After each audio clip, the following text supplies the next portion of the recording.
It's open to non-passengers for shopping, dining and meeting people at the gate. Here's how and why it works. Pittsburgh International Airport. CreditPittsburgh International Airport. The idea of spending extra time at the airport might not appeal to most people, but for years the Pittsburgh community has been longing for just that. Pittsburgh International obliged, becoming the first airport in the United States since September 11 to regularly allow non-passengers into secured areas. To get a daily My Pit Pass, people must show a valid photo ID and go through the same no-fly list vetting and security checkpoints as passengers. It's not an altogether new concept. Pittsburgh International has hosted occasional public events for 3 years on the Hyatt Regency Pittsburgh International Airport, like a handful of other hotels across the country, allows guests into secured airport areas, but it represents a revival of the facility. Pittsburgh International's huge U.S. Airways hub shut down in 2004, ending thousands of jobs and hundreds of flights.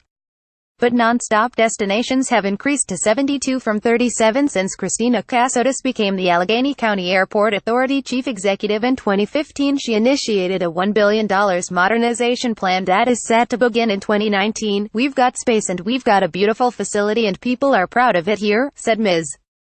Cassotis, a self-professed travel junkie, whose father was a pilot for Pan Am and United Airlines. "I'm from Boston and I moved here to take this job, and I am fascinated by this community because I'm learning about it constantly," she said. Below are edited excerpts from an interview with Ms. Cassotis. Why is being allowed into the airport on a regular basis so important to the people of Pittsburgh? When Pittsburgh International was built 25 years ago, it was built with the idea that retail would have a very prominent role. It really was credited as being the first air mall in the U.S., and it was something that the community here was incredibly proud of and really liked.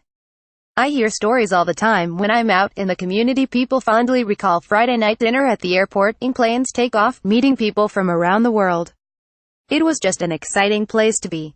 There's been a lot of change in the last 2.5 years to the physical facility that people read about, and unless you fly, you wouldn't have access to that.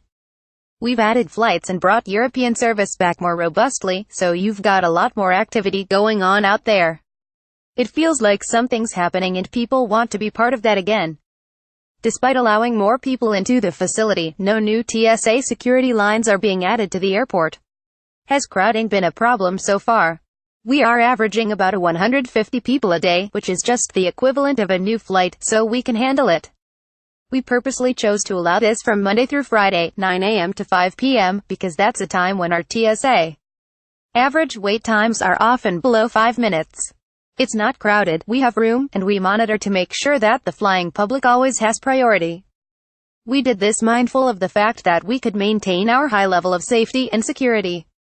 The TSA folks in our airport live in this community, so they know how important this is too." Christina Cassotis.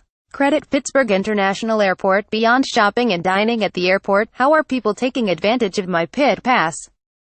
There was a really nice story about grandparents who were meeting their grandchild for the first time. Their daughter was flying alone with a baby, and they were able to meet her right at the gate. Also, there are parents with little kids who want to see big planes, and it's nice that we can allow that. Like other airports aiming for destination status, Pittsburgh International offers cultural events and an Art in the Airport program. What can visitors expect to see?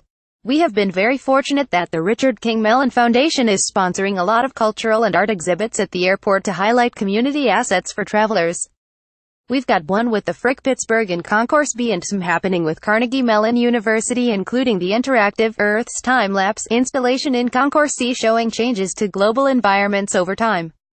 There are new shops and restaurants, and we have upgraded the overall look of the interior. The city of Pittsburgh itself is experiencing a revival, economically and creatively. How does the airport figure into that? Pittsburgh has this incredibly rich history in building this country and went through 2 big good punches, steel-tanked, and then the U.S. Airways hub left. What's fascinating is to this whole community, with a lot of deliberate effort on the parts of a very bipartisan and cross-functional group of government, civic, university and nonprofit and business leaders, come together and say, "Okay, we have got to figure this out." And now we are seeing it happen. They've got this amazing diversified economy and their swagger is back. For years this airport was looked at as a drag on the community.